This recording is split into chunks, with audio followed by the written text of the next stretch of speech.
Welcome to the podcast. I'm Sarah. And I'm Clem, and this is Turns Out We're Gay. Welcome back, everyone. Before we get into today's episode, we wanted to say a very special thank you for all of the love on season 3, especially our most recent episode. So keep these messages coming through. They definitely make our day, and make sure you're liking and sharing all the content. It takes a lot for our guests to come on the podcast. Today, we have a very exciting guest coming on. We are so excited to have the incredible Heath Thorpe joining us. Heath is an Australian gymnast and an openly queer athlete. He made his mark in the gymnastics world, debuting at the 2022 World Championships and earning multiple gold medals at the Oceania Championships. He was recently hosting on stand for the gymnastics events for the 2024 Olympics. You may have seen him there if you were watching in. And he's also breaking norms in the gymnastic world with some iconic moments. Outside of gymnastics, he's also a talented Vogue ballroom dancer, model, social influencer, so many other things. Thank you so much for coming on the podcast and welcome, Heath. Thank you. Thanks for the wonderful introduction as well. You're so welcome. I'd be surprised, but some of our guests may not know who you are. So why don't we start off with who is Heath other than the wonderful introduction that I've just done? Thank you. Yes, I'll add on to what you've already said, but I am an international gymnast, Australian Oceania champion, openly gay, which has been a big part of my career. Actually was the first openly gay active international gymnast, which was when I was like 18. So that wasn't something I realized was happening, but it did. And then other than that, yeah, it's just kind of been a little intersectional life of gymnastics and queerness. Yeah. So are you saying that you were like the first open from knowledge, or just like in general it's something that you hadn't come across? I mean, there's people that there's more now openly gay who are still active, but previously people would only come out once they were done competing. So from my knowledge and from pretty much everyone's knowledge that I know of, at least on a media level, I was the first one out while competing. Wow, that must have been a lot of pressure. Yeah, I kind of just didn't realize the gravity of it because it was just at a point where I only started stepping into like international gymnastics, and I was already out in my personal life. And when your personal and professional life kind of merge on social media, it was at that point. And then I just got asked in an interview, and I was like, "Yeah, I'll chat about it." Yeah. And then I was like, "Oh, okay." Oops. That's amazing. So why don't we take it right back? Because I think we are going to talk a little bit more about that later in the podcast, and we want to delve deep into it. So don't you worry.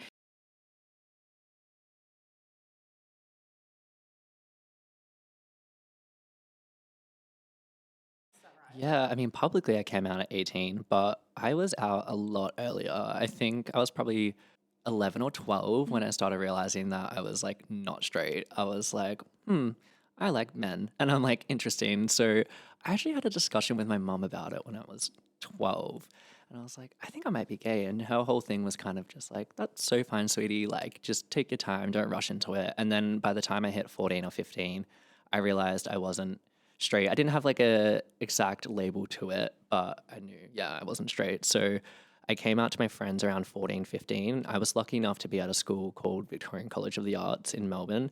And pretty much everyone there was queer because it had ballet, it had circus, it had theatre. Like there were just a lot of arts and different industries that weren't so regimented. So that was normalized for me and really helped. I also had my best friend Ruben, who came out to me like 2 days before I came out to him. So we kind of had that little journey together. So in my personal life, I was out very early, and then I never really hit it. And then obviously I had the media started asking, and I was totally fine to be transparent about it. It was an interesting journey. I think I was very fortunate to have very supportive family and friends. It was less supportive in the gymnastics space. I think once I owned my identity, it got better.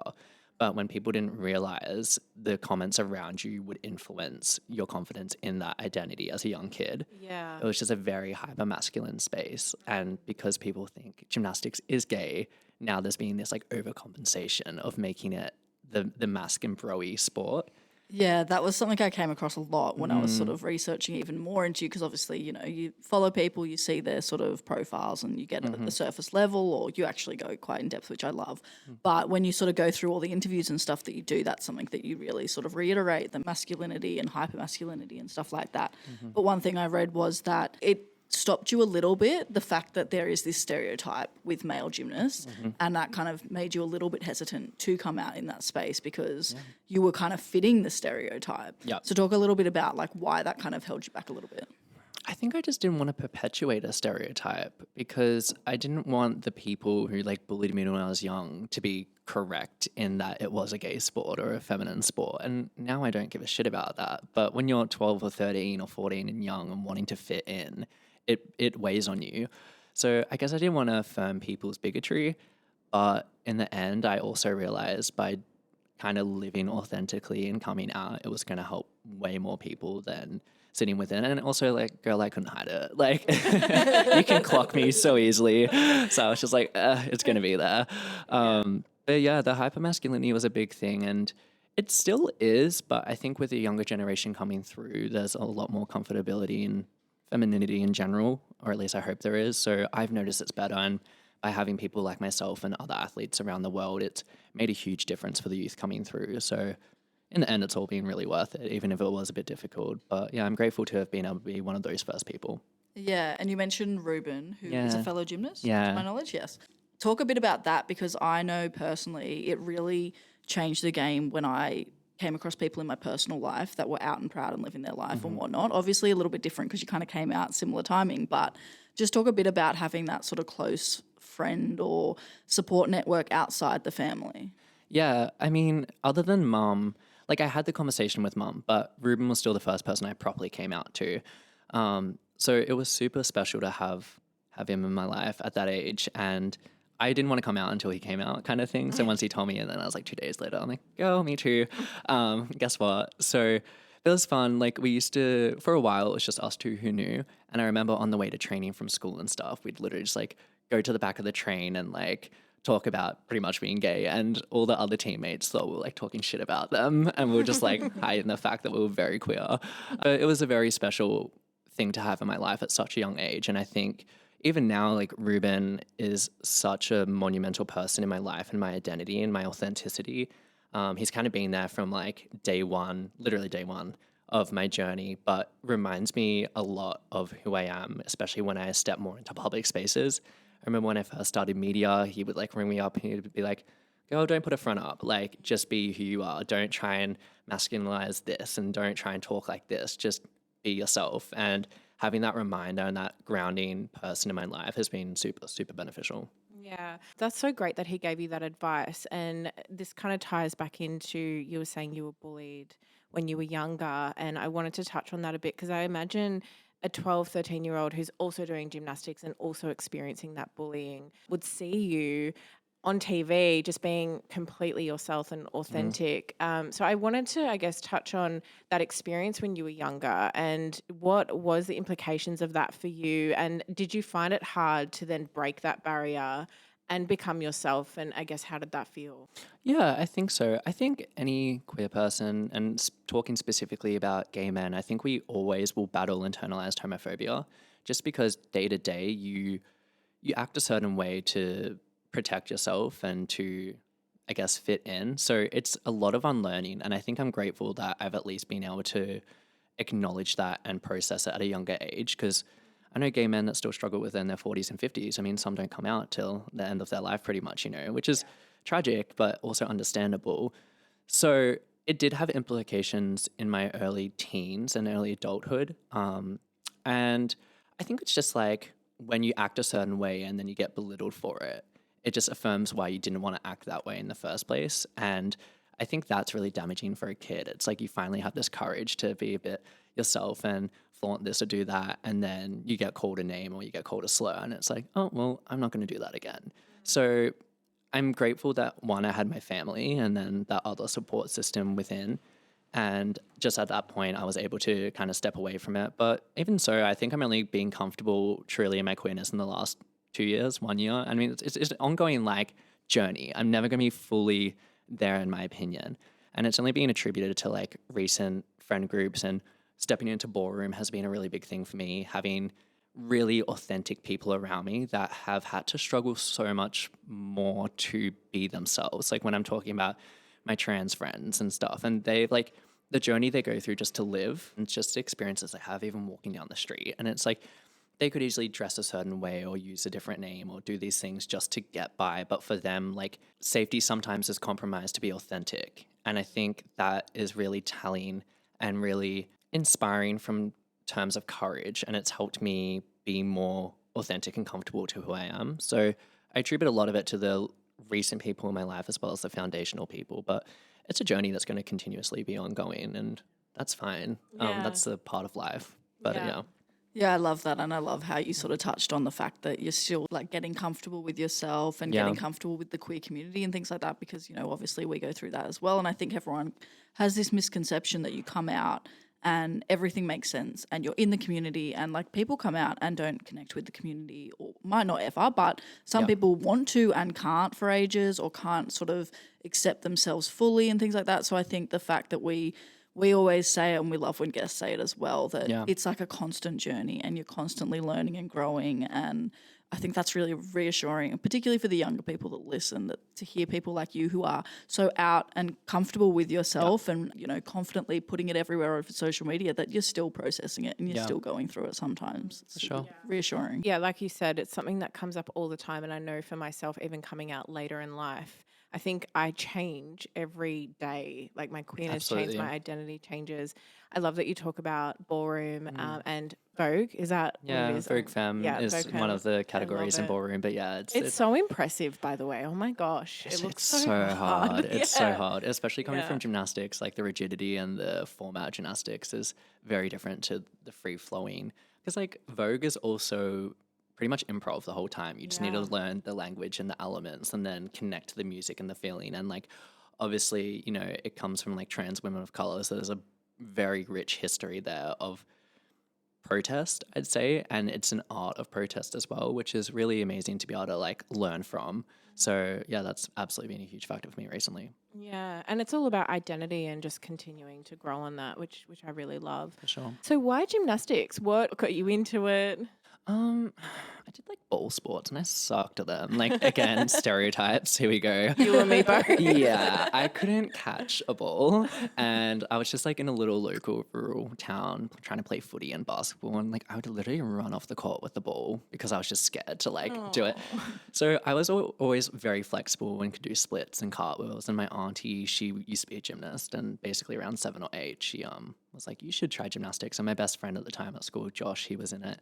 And I just kind of did it, and then went from there. It kind of took over my life from 8 years old onwards. Oh my gosh, 8 years old. That's amazing. You talked a little bit about the femininity in some of the movements that you make in gymnastics. It's something that really resonates with me with Irish dancing. I know they're two totally different things, but we have male dancers that also struggled with similar things where they can't do movements because there's male and female movements, but also dealing with things like, you would think Irish dancing is a bit more of a feminine sport, and so they kind of dealt with the same issues and bullying and things. But I really like to hear that you're trying to make movements on having that crossover, and how important is that to you, and what is the importance behind it? Yeah, I think it was just very natural and authentic to me. I grew up really, and I still watch women's gymnastics more than I watch men's gymnastics. Like for me, women have just kind of been my inspiration from a young age. I think that's come from having a strong single mother as well. Like she was just very much my idol. So I idolized, I guess, like womanhood and femininity. And I watched women in gymnastics, and they have like the leaps and the dance elements. And in men's, it's like you have to be very strong and powerful. So there's a very strict line of what men's gymnastics needs to look like and what women's gymnastics looks like. And it didn't always be like that. Back in the 80s and 90s, men were allowed to be a bit more, they had a bit more autonomy over the artistry of gymnastics, and that included leaps and jumps and stuff. But now it's very much you can't do that. So I always just grew up playing around with leaps and beam and things that we don't do in men's gymnastics. And again, I'd kind of get like bullied for it if I was doing it on the side, you know, in between my goes at training. And then it was during COVID. I went over to Germany for a pro league, and it was in a competition, and it was like the only time in my career that these competitions didn't have an effect on national selection, because it was completely separate to Australian gymnastics. And I was like, maybe I just like have fun and do a leap, like just chuck a little one. And everyone just like loved it. And I was like, it was kind of that validation of the crowd as well, just like the, ooh, wow. And I was like, oh, people are like thinking and feeling something with my gymnastics. Like they're reflecting on more than just my athleticism, which is very cool. I was like, okay, I want to keep doing that. So then kind of as the elite season came back post-COVID and I was competing again for national selections, I just started incorporating it, and it wasn't necessarily received overly well within the gymnastics community. I think it was very much kind of like, oh, why do you have to do this? Like, ugh, like this and that. But then like in the broader gymnastics world, like people were so impressed by it and thought it was incredible. So there's actually in gymnastics a rule book, the Code of Points. And if you're the first person in the world to do something at a big international competition, the skill gets named after you. But you have to submit it to the FIG, the International Federation of Gymnastics, for them to approve it. So it got to 2022 Paris World Cup, and I was like, screw it, I'm going to be like the first man to submit a leap into the Code of Points. And it was a very, not controversial, but I think polarizing submission, because it would open the door to leaps and artistry. And it's kind of like, once they allow one, will they allow more? So it got knocked back. And they're like, no, that's for ballet and women's gymnastics, is pretty much what I was told. And then I was like, screw you, I'm going to do it still, even though I'm not receiving any credit for this. And admittedly, probably detrimental to my score at some point. I competed at the World Championships and in Paris at a World Cup. And I think it kind of like blew up from there, and it just like opened the conversation to, the gender roles within the sport and also other sports, and just like how a lot of misogyny has shaped the sporting world and the barriers it's put up, not just for women, but everyone within sport. So it was cool to do that. And I think just having that visibility of, because you can't speak during gymnastics. You can have your social media, you can do this, you can talk in depth then, but like when you're on the floor where most people are watching you, there's nothing you can do that speaks to much. Like everyone's really good at flipping, especially at the elite level. Everyone's so good at it. So to be able to do something different is just like really cool. And especially when there's a bit of a protest and I guess political statement behind it, it's cool to be able to bring that into the sport. Yeah. Well, it's your personality. And Yeah. it was the same thing with Irish dancing. Everyone knows it's not only no talking, it's no arms. Like it's really like talking with your feet, it's a totally weird conception. But it's so true. And those tricks are so important to show, this is who I am and this is how I am different from everyone else. And I think that's something you should be so proud of. And that's really impressive. Yeah, thanks. Yeah. Yeah, I love that. I mean, I'm the first thing from a gymnast. I can't do anywhere near the splits. I'd like to see you try. I don't think my body would. I think I would definitely get injured. But you say like a leap. So in my mind, that you're talking like A split leap, like ballet. yeah, okay, ballet. perfect. I didn't want to like say that something and then it not make sense at all. Yeah. But like it's crazy that a leap can be such a conversational point and really change a conversation, and I love that. Going off that, but also I saw in one of the videos when I was looking you up that you finished one of your moves and you came off and you did a bit of like a powder kind of movement. And you were like, yep, my new celebration. And I love that it's like little bits like that obviously people that are watching and things like that. When you make those decisions, I mean, obviously the leap was a bit more thought out, but do you sort of like process it for long, or is it just like, I want to be me kind of thing, I'm going to do me kind of thing? Or do you have like a moment where you're fearful and like anticipating it? Yeah, I used to be really fearful because like you have your career in very few people's palms, like, and often these people are of a certain demographic and experience, and it makes it hard to anticipate what they're going to react to. And gymnastics is such a subjective sport. Like, there's no needed justification really for a score. They're supposed to follow the rules, but it's human judging, so there's bias. So for such a long time, I was just like, ugh, I need to stick to this and do this. And I kind of just realized the people that held that bigotry or they had that opinion of me, it didn't matter what I did. Like, I myself was the issue, and I could never appease to them. Like, I could never suit their idea of gymnastics. Even if I wasn't deliberately doing something, the way I moved was still too feminine. The way I spoke was too feminine. Like, and I was just like, oh, you can't please everyone. So I was like, I'm just gonna do it for myself and that enjoyment of the sport. And again, I think once you like own your identity, it is really hard for people to say anything. They can try, but it's kind of just like empty words at that point. And I think that's like really powerful to be able to hold. So I think to answer the question around the leaps, that was very thought out. And I think it was kind of doing the leaps that inspired me to be more myself. So like the powder celebration was just on the spot. I was like, I'm gonna do that. I think I was watching Sasha Colby on Drag Race and she did it in a lip sync like the day before because I was trying to not focus on the comp. So I'm like, I'm gonna do that. And then there was actually a competition, Australian Championships 2023, I did my floor routine and I did like a dip off the floor. And that's like what I guess people refer to in pop culture as a death drop, but it's actually called a dip. Yeah, Yeah. Because it comes from ballroom. It's one of the 5 elements in Vogue Femme. But anyway, I did a dip and I remember like the crowd loved it. And then I could just see the conversations going around the organization and they were just like, oh, they weren't happy. And basically, long story short, it got back to me that I wasn't allowed to do it again because it would be a point 0.3 penalty for excessive celebration. However, they're fine with like the men running off the floor screaming and like being boisterous and, you know, making noise. But then if I do a little dip on the corner, it's an issue. And their justification was kind of like, oh, you did it like on the floor mat. So that's the problem. And I was like, okay. And I didn't do it the next day. And then I came back to nationals this year. And at this point, I was already selected for Oceania Championships, which was the Olympic qualifier. And that was 2 weeks later. So I was like, like, what can they do at this point kind of thing. So then like day 2, I finished my high bar routine. And I kind of like, I looked up at like the superior judging panel and I like pointed off the floor and I jumped off and then I did the dip. And I was just like, you can't say I did it on the floor because I didn't. And they didn't say anything. I think at that point they was like, whatever, it's Heath. But yeah, I just think those kind of things, I'm just like, it's more important than like a medal or a 0.1 or 0.3. Like no one really remembers like the exact score you got 20 years ago, right? Like they think about moments in sport that inspire people. And I think that can be the power of sport. It is political, whether people like it or not. Anything with humans is political. So you can make it as much of that as you want it to be. I love that. And I love that, you, like you say, it's a risk for you professionally, you know, Yeah. but for you and for us, like the conversation is 10 times more important than something like that, like losing a competition or whatnot. So Exactly. we love that and we love Yeah. that sort of mentality and we're here for it. Yeah, thanks. And I think just going out and making a bit of a stand and you're paving the way for someone else to come and do the same thing or more, or, you know, not have to be scared to do something like that and be different. Yeah. I think for me personally, up until I came out, I was very much in like, I have to act a certain way, I have to do a certain thing. Even from like a female perspective, I have to be hyper feminine. Yep. I have to in sport, I have to act a certain way, dance a certain way, Yep. you know, whatever that may be. So I really like that you've gone out there and you've paved that way for someone to come up and do something different. Yeah. And that's something that you should be incredibly proud of and continue doing, because Yeah.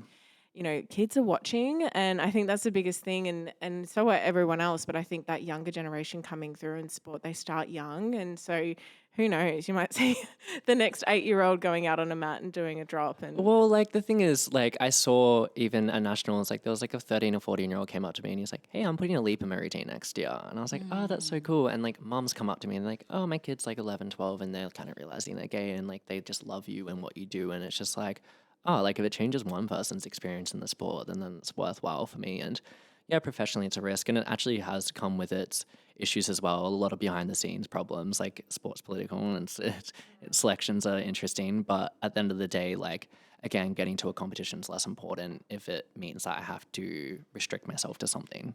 You know, you can obviously make your impact in the sport and that's where you've sort of made your name and stuff. But I love that you're also pushing the boundary in the sense of what you're doing now. And we see a lot of content like modeling and presenting, which are as of recently and stuff like that. And I think that representation is so important in all of those sort of aspects. Talk a bit about how you sort of got into modeling and things like that. I mean, I did modeling as a kid. I was on like a Dulux ad and a Castle Hampers ad. Same auntie that got me into gymnastics was also a like child model agent. So she was like, "Oh, do it." But I think it's more a positive consequence of my profile. It's kind of just intersectional to everything. I'm not tall enough to be a model as is. So it's more just, oh, like he's a cool gymnast, he does this. And then you meet connections and you meet people and people admire what you do. So they kind of want to include you in things. So yeah, I wouldn't consider myself a model. It's more just a byproduct of my social media and such. But I'm just kind of like a yes man in terms of experiences. I'm like, I want to do this, I want to do that. Like I'm not going to be able to live again, so it's kind of like, why not just say yes to every opportunity? And I think that goes a long way as well. yeah, I really like some of your fashion though that's come out, which is really cool. I know that you don't think it is modeling, but we're both looking at it and we're like, oh, that's so cool. Like just thank seeing you. you go down, you did like a runway and a few things. Have I got that right? Yeah, I've done 2 runways for Jordan Gogos, who's become a friend of mine. I think he reached out. I did an event with him. There was a Calvin Klein Pride event in Sydney last year, and he reached out for me to wear his stuff. And then he was kind of like, oh, I want you to walk in my show.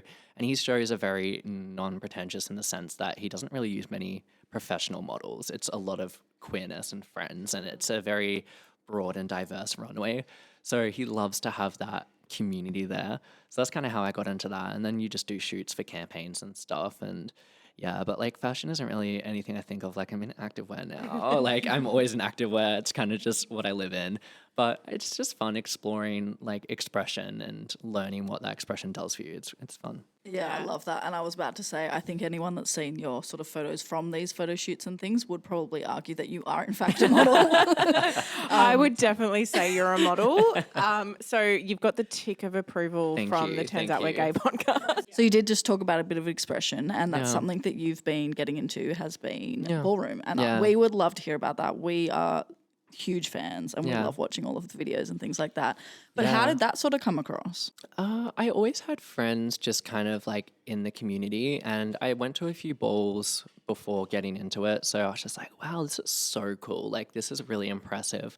However, I kind of just felt like sometimes it wasn't my space. As I said, like it's a very rich culture of protest and POC, and there's a lot of context to it and nuance of survival. And you obviously have a different lived experience to a lot of that. So I think it was more when friends like, no, you can come into this space. You just need to know your history. You need to learn what you're coming into. You need to respect and know what space you hold.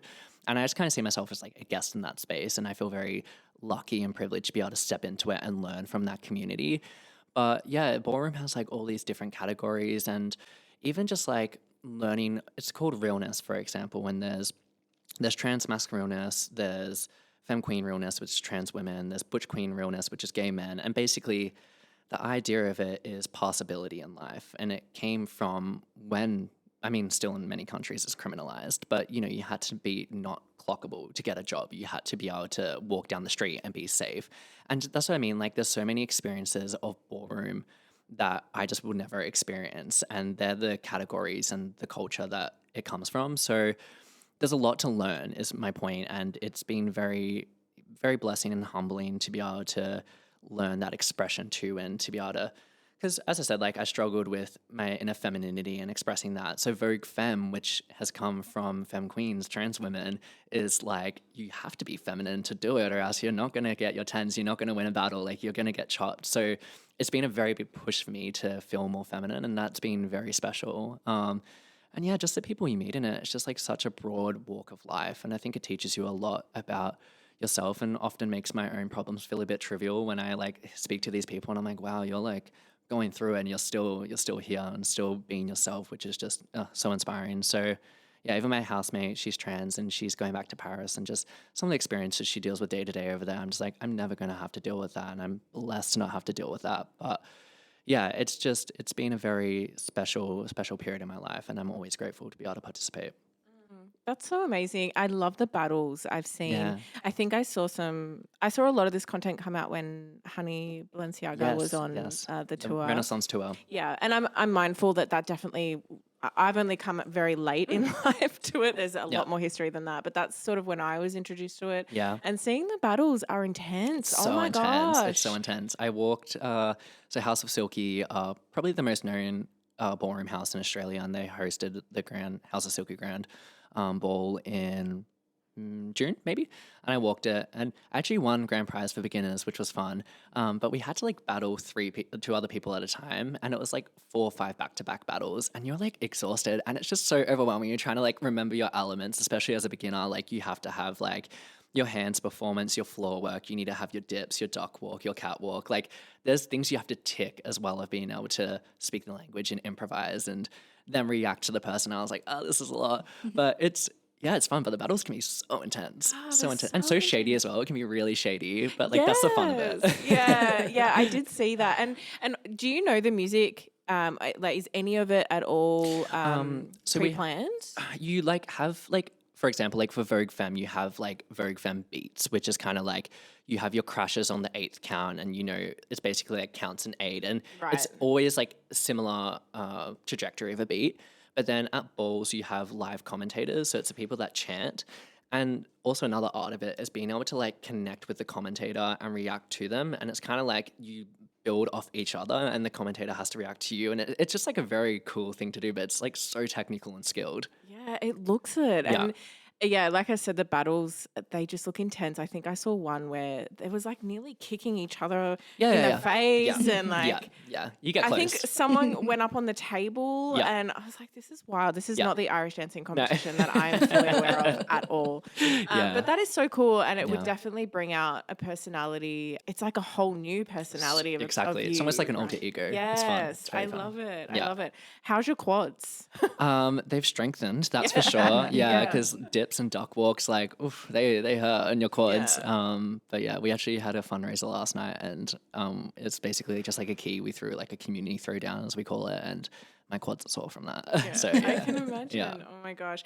And how do you find it? It's so different to gymnastics being yeah. quite rigid to then going into a free movement. Although some of the movements that they also look somewhat rigid in a way, but Yeah, there's still like structure to it, but Yeah. there's a lot more autonomy, which is different. Like gymnastics, you know exactly how you're supposed to perform a skill, and you work towards that ideal.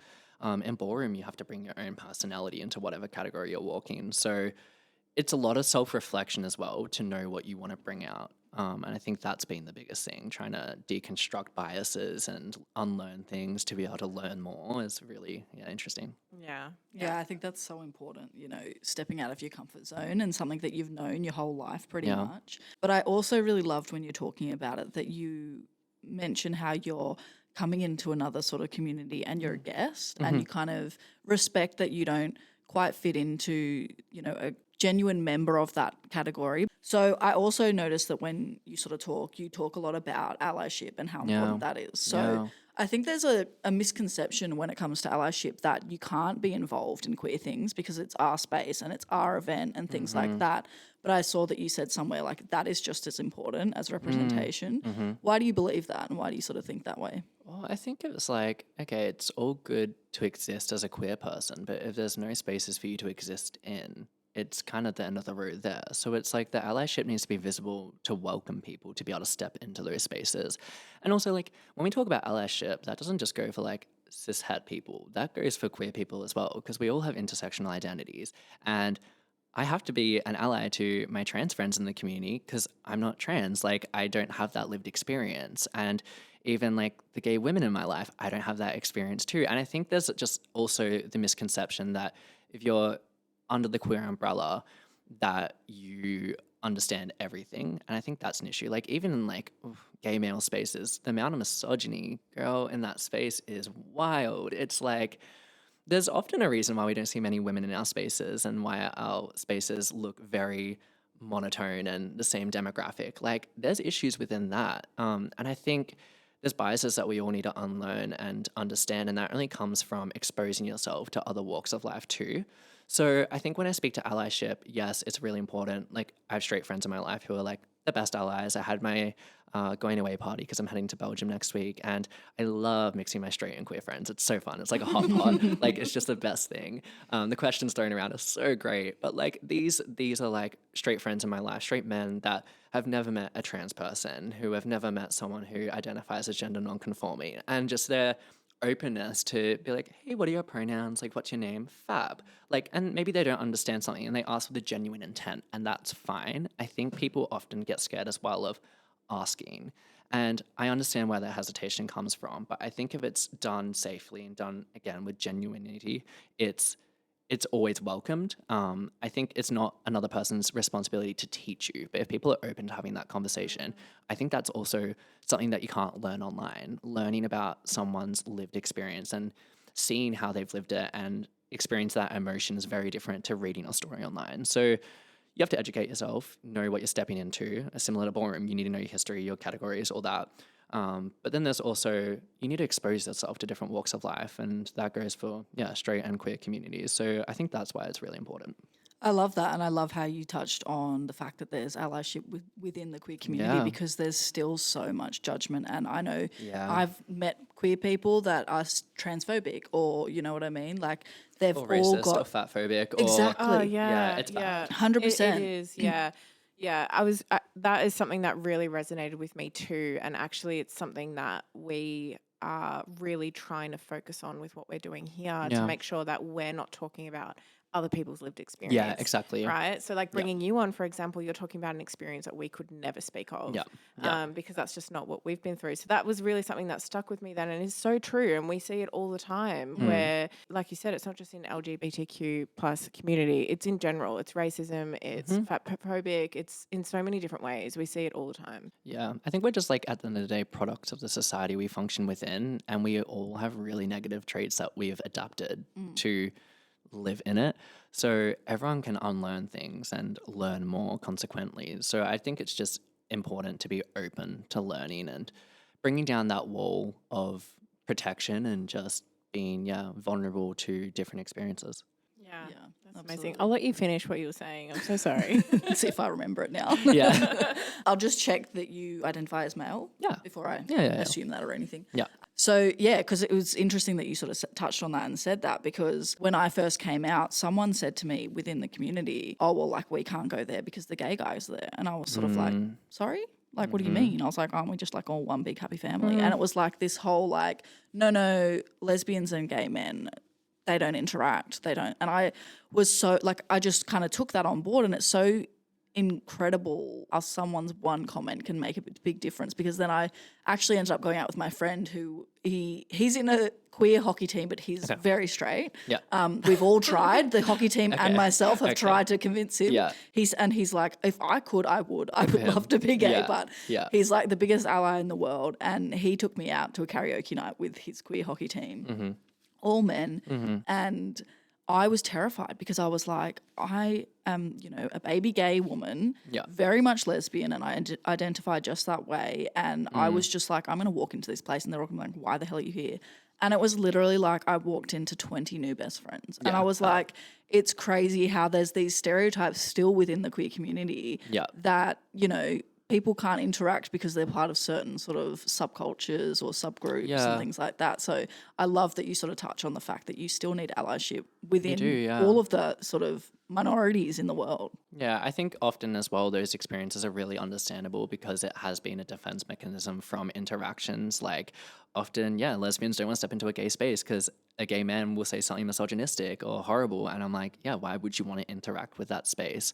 But I guess it's just like understanding those nuances as well. And as I said, if it's safe to being open to exploring further beyond what you're used to. Yeah, absolutely. I love that. That's really cool. I love it. And I don't think we've really had someone explain it that way. And that sat really well with me. And also kind of sits, like I said, with what we're trying to do. And we've been trying to figure that out. And how do we bring other people's stories out where, we're kind of guiding the conversation, but we're not the ones leading the conversation. So that's really cool. I appreciate that. Yeah. As well, you were the first male that we've had on the podcast, which is a really big deal for us because it's something that we always wanted to open up the door. We've had non-binary and things like that, but we wanted to really open up the door to all of the queer community and representing that, but obviously not talking to points that we don't live ourselves. So I just wanted to thank you for being that for us because we wanted to make sure it was the right fit. And as soon as we sort of came across your content and stuff, we were like, I think this is the right fit, and it definitely was. Yeah, it's been such a special decision for us. Because we're new podcast. We want to make sure we get it right and we make a very comfortable space for everyone. So Gays and lesbians unite. Love it. Who said they couldn't get along? Exactly. Exactly. So I wanted to talk about advice, not just for the youth, but for younger Heath. If you look back, because this advice to younger Heath would also be great for the youth out there that are struggling. What is the biggest advice that you'd give yourself if you took a step back? Ooh, I think it's kind of you determine the weight you give things. So it's entirely up to you how much you care about someone's opinion or an expectation. And that's something I'm really realizing very, very recently as well. It's just something can matter as much as you want it to. It can never cross your mind again if you don't want it to. And it also can be something that weighs on you every day. So I think for me, it's taking autonomy and power of the things you care about and things you react to. I think I've just often spent too long caring about random people's opinions who have no influence on my life, just wanting to please everyone. I think we all do it. But I've been saying this more recently. I have like my rule of 5 in life, and that's my 5 core people, and they're the opinions I care for. So I kind of check in with them. If there's something I need to do or correct, then if they tell me to, fab, I will do it immediately. I'm so open to learning and rediscovering things. But if there's a random person online or a random coach or a random someone that says something to me, I just don't need to give it much thought. So I think I'd encourage little Heath and also younger people discovering themselves to find the important people in your life and care for their opinions and check in on that, but don't give too much weight to strangers. That is really good advice. I'm going to take that advice now. Yeah. I know we talked about younger Heath and younger people, but I'm going to be like, Heath said. I'm going to have that snippet of the podcast just on constant record on my phone. Send you a message and be like, I'm listening to it again. Heath. One of my 5 people. What do I need to improve on? I love it. I'll invoice you. I love it. Thank you. Thank you. That's so great. Yeah, I love that. So we also like to check in with all our guests. What's next? Like, you've obviously opened up the door for presenting. You're still very much within your sporting career. So what's sort of coming up for you, whether it be ballroom or anything? I'm heading to Belgium next week a week or two to live. So I'm basing myself there for training purposes. And I think for me, gymnasts and athletes, we look at everything in a 4-year cycle because it's Olympics. But actually, after missing out on Paris Olympics and the first proper run I've given at Games, I don't care for it as much anymore, which might be really controversial. But again, I think it's like we give weight to things we want to. And I kind of just had a few months off training and realized that like the people in my life outside of gymnastics do not give 2 shits if I make an Olympics. They do not care if I have a medal. It's just like I learned to fulfill myself with different things and less validation of achievements, which is hard to deconstruct as an athlete because we're in a scored system. So literally like we're valued based on our scores. But I think for me, it's taking a year at a time. I still have like, ambitious goals in the sport, but it's become more intersectional. It's career with my social media. It's potentially presenting. I want to always stay connected with my community now. So it's kind of like I'll aim for World Championships next year, and there's some World Cups early in the year I really want to make a mark in. But I think I'm just going to take more often intervals to reflect and see where I am in my life and not just do it because I've always been doing it, because it's very easy to fall into that. If it's not making me happy, then I'm not going to continue doing it. So that's kind of what's next, I guess. You mentioned presenting, and just to kind of pull that in here quickly, how was that? That sounds really nerve-wracking. Was it your first time? Yeah, it was my first time. And so I did a collaboration with Stan for the launch event of the Paris Olympics coverage. And that was like 3 days after I didn't qualify for the games. And athletes were very much like, okay, what's next? And it's like, I'm going to like make this really big goal because I need to do this. So I was kind of still in that mindset. And I was like, I'm going to walk out this launch event with a commentating gig. And I was just like, I found the head producer and I went up to him and I was like, who's your gymnastics expert for the games? And he was like, no one. I'm like, I can be it. And I was kind of like, I walked away from him. He's like, great, we'll get your contacts. We'll send out contracts. And I was like, did I like girl boss too close to the sun there? I'm like, oops, I've never presented. And then I kind of get on air the first day. And I think because I was so confident with it, they just like chucked me on set. And they're like, all right, 90 seconds, you're on. And I was like, okay. And it was just like topics. And I had to like wrap up like in 8 minutes this competition and preview. And I was just like, ooh. I was like, where do I look? And they're like, down this camera. And I was like, okay. And then I get off air and they're like, that was great. And I was like, I've never done that. And they're like, oh. But I settled into it really quickly. And it's kind of that advice Ruben's advice always plays in my head about being very much myself when it comes to media. So once I was just like, just relax with it, then it was sweet. I can see myself going into broadcasting, to be honest. But live TV is a whole different monster, that's for sure. Well, I've seen on TikTok where you can do those exercises where it's like you've got to read the teleprompter thingo, and I fail every time. Yeah, well, luckily it wasn't teleprompter, but also then it was like entirely reliant on my knowledge because they were just like, they didn't know anything about gymnastics. Like they had the base knowledge, but it was always throwing it to me, and I was just like, oh, I hope I get this right. And name pronunciations is hard, especially when you're like commentating or like broadcasting on all these different languages. You want to respect people's like pronunciations, but luckily Paris 2024 had a website and the athletes could submit their own pronunciation of their names. Oh, that helped so much. Much. Yeah, that's really cool. But it was fun. That's so cool. Yeah, I don't know. I think I would be super confident, and then you would have me behind a camera and I would literally be like, hello. Yeah. My mom, is anyone out there? My mum did like text me after the first one. She's like, are you okay? And she's like, you kind of look like a deer in headlights for the first 10 seconds. And I'm like, I was. Like, I did not know what was happening. And she's like, no, you got into the hang of it. But yeah. That's so so good. That's so good. That's amazing. Well, thank you so much for your time, Heath. It's pleasure. been such a pleasure talking to you. We appreciate you coming out. It's been so inspiring, actually, just listening to you talk about things. You're still growing into your Yeah, queerness. absolutely. You're still coming. Like, For there's sure. so much growing that you've got going on, which is amazing. So it's just so refreshing. Oh, thank you. I really appreciate that. Thanks for having me on. I'll have to jump by another time. Yes, 100%. please. We'll definitely organise some more content, whether it be sort of following you around in a day in the life or something. Sounds fun. When I'm back in Australia, we'll link something up. I love it. When are you back? I'll be back around Christmas for a month or two. So. Oh, cool. Yeah, we'd love to. Clem will follow behind you with a camera. Yeah, exactly. Yeah, perfect. The producer, I'll just be there Yeah, wonderful. for snacks. Yeah. and life advice. Yeah, life advice from you, though. Yes, I know. I'll be like, yeah, great. So as one of my 5 people. What do you think I should do? Here's a cupcake. Here's a cupcake. Oh my Recognition. god! Well, thank you so much. It's been a pleasure. Thank you. We do something at the very end of every episode where we say "love you, bye." Okay. I say 1, 2, 3, and then we all jump in. Are you ready? I'm ready. Okay, 1, 2, 3. Love you, bye.